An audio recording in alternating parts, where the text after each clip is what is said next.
tercer día e hizo que se manifestase, no a todo el pueblo, sino a los testigos, eran los discípulos, que Dios había ordenado antemano a nosotros, que comimos, que bebimos con Él, y después resucitó de los muertos.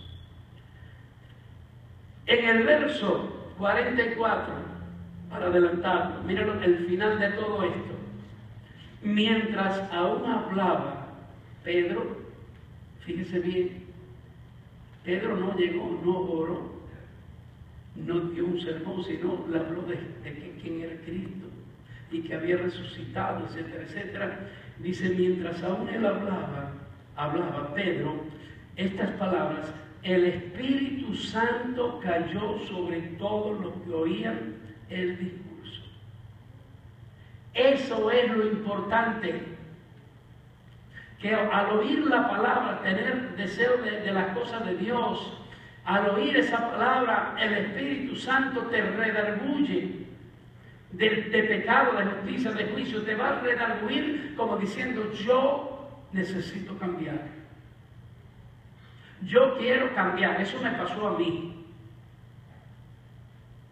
Y ese mismo día, sin yo entender nada, en ese lugar que estaba, pues acepté a Cristo y cambió mi vida desde ese día. Ahora bien, el verso 45 dice que oí en el discurso, y los fieles de la circuncisión que habían venido con Pedro, los fieles, los hombres que le servían a Pedro, eran fieles, pero eran de la circuncisión, que quiere decir que eran judíos de la ley. Y le dicen,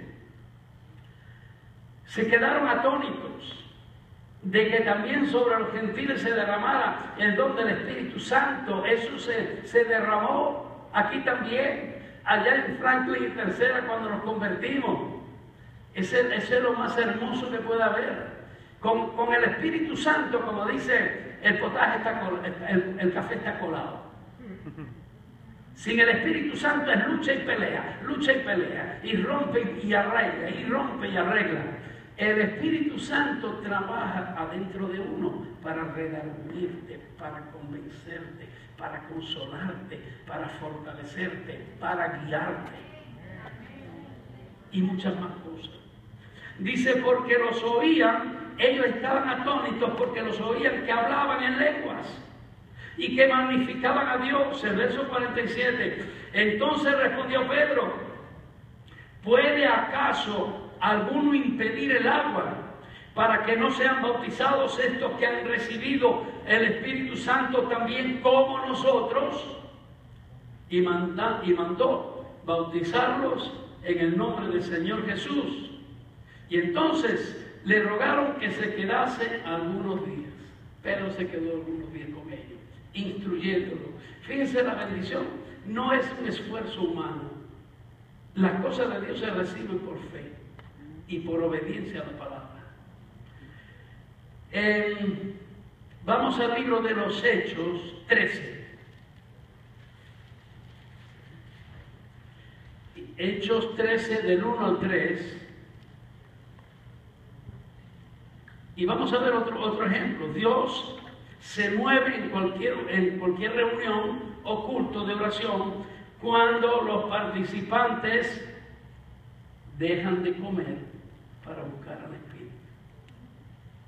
Dejan de comer. O sea, ayunan. Vamos a tener una semana de ayuno.